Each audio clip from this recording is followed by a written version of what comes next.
अस्सलामुअलैकुम। मैं जुलेखा अरफात जुलेखास किचन से। तो चलिए आज हम बनाते हैं बढ़िया से मज़ेदार से बोरी मटन कटलेट। बहुत ही मज़ेदार, झटपट, घर पर आसानी से बनते हैं और बहुत ही लजीज लगते हैं माशाल्लाह। और इसे हरी चटनी के साथ लगाकर खाइएगा, मज़ा आ जाएगा बनाकर भी और खाकर भी। शुरू करने से पहले सबसे पहले एक लाइक कर दीजिए इस वाले वीडियो को। बहुत मेहनत लगती है वीडियो बनाने के लिए। और जल्दी जल्दी सब्सक्राइब कर दीजिए मेरे यूट्यूब चैनल को। इसी तरीके से बढ़िया बढ़िया रेसिपीज के लिए देखिए। बिस्मिल्लाहिर्रहमानिर्रहीम। बहुत ही मज़ेदार है, आप देख सकते हैं माशाल्लाह। तो चलिए शुरू करते हैं आज की रेसिपी। साधारण यानी ऑर्डिनरी इंग्रेडिएंट से एक्स्ट्रा ऑर्डिनरी डिश बनाते हैं आज की। चलिए, इस रेसिपी के लिए आप चाहें तो 250 से 300 ग्राम मटन का कीमा ले सकते हैं या फिर मटन बोनलेस ले लीजिए। मटन बोनलेस अगर लेते हैं तो 2-3 पानी से धो के नितारने के लिए छन्नी के ऊपर 10-15 मिनट साइड पर रख दीजिएगा। छोटी छोटी बोटियां कराइएगा और अच्छा कंप्लीटली ड्राई हो जाए तो फिर ये जो ब्लेंडर है इसमें डाल दीजिएगा। हमेशा मैं बोटियां ही कराकर फिर उसे ब्लेंडर में डालकर उसे अच्छा कीमा कर लेती हूँ, लेकिन इस बार मैंने खुद कीमा ही मंगाया है। तो ये तकरीबन 250 ग्राम कीमा है, आप इसे 300 ग्राम ले सकते हैं। इसे मैंने बहुत अच्छे से 2-3 पानी से धो के नितारने के लिए 10-15 मिनट साइड पर रख दिया था। उसके बाद हल्का सा स्क्वीज करके मैंने इसे ये ब्लेंडर में डाल दिया। एक छोटा चाय का चम्मच नमक डाल दीजिए, स्वाद अनुसार डाल सकते हैं। 2 ब्रेड को थोड़ा पानी डालकर इस तरीके से बढ़िया सा आप हाथों की मदद से मैश कर लीजिए। ऐसे बढ़िया सा आप देखेंगे सॉफ्ट हो चुके हैं। तो इसे भी डाल दीजिए हमारे ये ब्लेंडर के अंदर। इसके साथ-साथ 3-4 हरी मिर्चियाँ डाल दीजिए। अब ये हरी मिर्चियाँ अपने स्वाद अनुसार आप डाल सकते हैं। मैंने आप देखा 3-4 4-5 डाल रही हूँ मैं। अच्छा, इसे बहुत अच्छे से ढक कर फिर अच्छा ब्लेंड कर लीजिए। अब आप इतना ब्लेंड कीजिए कि बढ़िया-सा मिक्सचर एकदम एक दूसरे में घुल जाए। मैं हल्का-सा टेक्सचर रख रही हूँ क्योंकि मेरे घर में थोड़ा-सा टेक्सचर वाला खाते हैं, बट आप और ज़्यादा इसे ब्लेंड कर सकते हैं। अब इसे बढ़िया ब्लेंड हो गया, एक पात्र में यानी कि एक ब भगोने में डाल दीजिए। आधा छोटा चाय का चम्मच भुना पीसा जीरा पाउडर ये डाल दीजिए। थोड़ा-सा जो भी बचा था मैंने वो भी सारा डाल दिया इसके अंदर। आधा छोटा चाय का चम्मच गरम मसाले का पाउडर डाल दीजिए। यहाँ पर मैंने थोड़ा-सा यानी कि आधा छोटा चाय का चम्मच काली मिर्चों का पाउडर भी डाल दिया है। थोड़ी-सी बारीक कटी हुई कोतमीर यानी कि हरा धनिया डाल दीजिए। आप ज़्यादा भी डाल सकते हैं, मैंने अच्छे से डाला है। और यहाँ पर मैंने बारीक कटे हुए पुदीने के पत्ते भी रखे थे, वो भी सारे डाल दिए हैं। छोटी प्याज़ थी, इसे बारीक काट कर यानी कि चुंदा काट कर रखी है, वो भी डाल देती हूँ मैं। और 1 छोटा चाय का चम्मच अदरक लहसुन का पेस्ट डाल दीजिए और छोटा-सा आलू लीजिए और इसे बॉयल कर इसको अच्छे से पहले मैश कर फिर डालिएगा और इसे सारी चीज़ों को डालकर बहुत अच्छे से मिक्स कर लीजिए। अगर आलू मीडियम साइज़ का हो तो आधा ही डालिएगा, ज़्यादा आलू डालना नहीं है। आलू का टेक्सचर हमें नहीं चाहिए, हमें बाइंडिंग के लिए आलू चाहिए, दैट्स ऑल। टेक्सचर हमारा मटन का आना चाहिए टेस्ट में। इसमें 1 छोटा चाय का चम्मच मैंने चिली फ्लेक्स भी डाल दिए, आप आपके स्वाद अनुसार डाल सकते हैं। बहुत अच्छे से मिक्स कर लीजिए और इसे आप चाहें तो आधे घंटे के लिए फ्रिज में रख सकते हैं। मैं बट वहीं से शुरू कर रही हूँ तो थोड़ा-सा मैंने तेल वाला हाथ किया और इसे फिर से मैंने एक बार मिक्स कर लिया, बढ़िया-सा मिक्स कर लिया कि बिल्कुल भी कुछ गुठलियाँ ना रहें और कोई भी चीज़ यहाँ-वहाँ ना दिखे और सारी घुल जाएँ। अब मैंने इनके इक्वली पोर्शन्स डिवाइड कर लिए हैं, ये मिक्सचर के, मटन के मिक्सचर के। और अब थोड़ा-सा हाथों को तेल से ग्रीस कीजिए और इसे जितना आप चपटा बना पाएँ, उतना चपटा बनाते जाइए हमारे कटलेट्स को।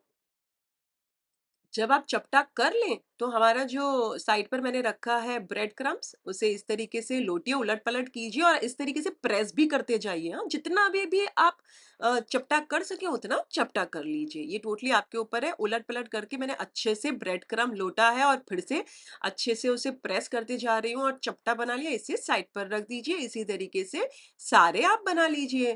थोड़े-थोड़ा आपको हाथों को ग्रीस करने जैसा लगे, तो कर लीजिएगा तेल से। इसी तरीके से सारे बना कर ब्रेड क्रम्ब में उलट-पलट करते हुए और अच्छे चपटे भी करते जाएँ, ब्रेड क्रम्ब में ऐसा प्रेस करते हुए और साइड पर रखते जाएँ ऐसे। जब सारे बन जाएँ तो इन्हें आप आधे घंटे के लिए या 1 घंटे के लिए फ्रिज में रख दीजिए। थोड़े सेट हो जाएँगे ना, तो मैंने 1 घंटे के लिए फ्रिज में रख दिए। चलिए 1 घंटा हो चुका है, तो मैं यहाँ 2 अंडों को फोड़ लेती हूँ। एक बड़े से प्याले के अंदर डालना है तो आप डाल सकते हैं, मैंने बड़ी-सी प्लेट ली है, इसमें थोड़ा-सा नमक डाल दीजिए और बढ़िया-सा फेंट कर इसे साइड पर रख दीजिए। अब फ्राई पैन के अंदर थोड़ा तेल डाल दीजिए और चूल्हा फास्ट आंच पर चालू कर दीजिए। हल्का सा गर्म हो जाए तो मीडियम आंच कर दीजिए और ये जो फेटे हुए अंडे हैं इसमें एक-एक करके आप अच्छे से बढ़िया से 2-3 बार लौटिए हमारे कटलेट्स को मटन के और इसे बिस्मिल्लाहिर्रहमानिर्रहीम बोलकर डालते जाएँ, इस तरीके से। बहुत ज़्यादा मत डालिएगा, 3-4 एट अ टाइम ही डालें, जितना आपके इसमें आपके फ्राई पैन में समा पाएँ। 1 से डेढ़ मिनट तक पकने दीजिए। चूल्हा मैंने क्या किया है ना, मीडियम से हल्का-सा स्लो पर रखा है, मतलब स्लो से मीडियम आँच के दरमियान में रखा है। अब चिकन है ना, तकरीबन 4-5 मिनट में आराम से गल जाती है, लेकिन ये मटन है। वैसे तो ये कीमा ही है, लेकिन मटन का कीमा है, तो इसे पकने के लिए थोड़ा-सा समय लगेगा और उस हिसाब से अगर हमने मीडियम पर रखा ना तो जल जाएँगे।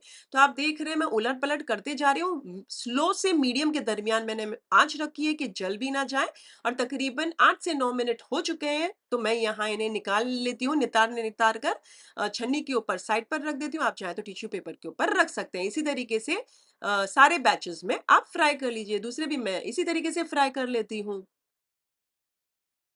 तकरीबन मैंने 9-9 मिनट रखा है, क्योंकि मेरा अभी भी मैंने आपसे जैसे कहा कि टेक्सचर वाला मैंने कीमा तब भी रखा था। अगर आपने बहुत ज़्यादा ब्लेंड कर दिया 7-8 मिनट में तो आराम से पक जाएँगे। तो चलिए, ये भी बैच हो चुका है और इन्हें भी मैं निकाल कर, नितार कर छन्नी के ऊपर साइड पर रख देती हूँ। तो आप देख सकते हैं बढ़िया से पक तो चुके हैं, बाहर से लाइट गोल्डन ब्राउन हो चुके हैं और अंदर से गल भी चुके हैं। हालाँकि ये मटन के कटलेट हैं।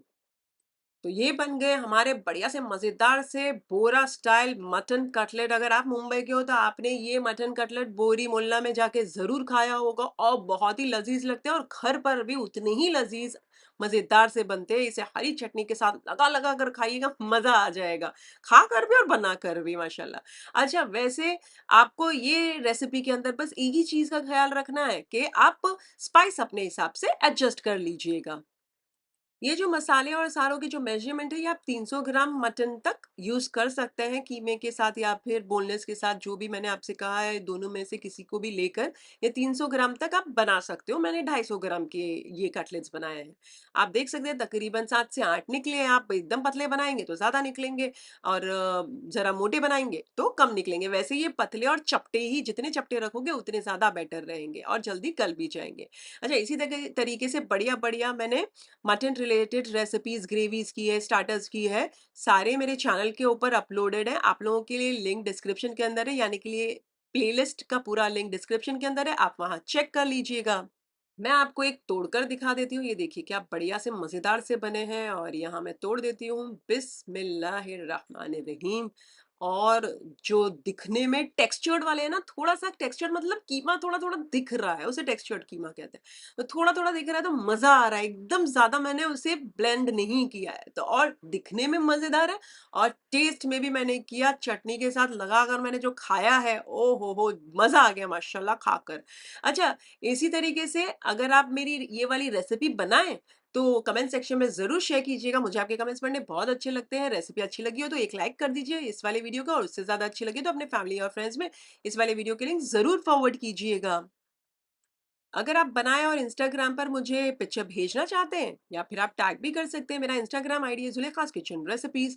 तो फिर से हाज़िर होंगी नई शानदार, दमदार, मज़ेदार, इसी तरीके से लज़्ज़तदार रेसिपी के साथ। अंटिल देन टेक केयर, अल्लाह हाफ़िज़, बाय बाय।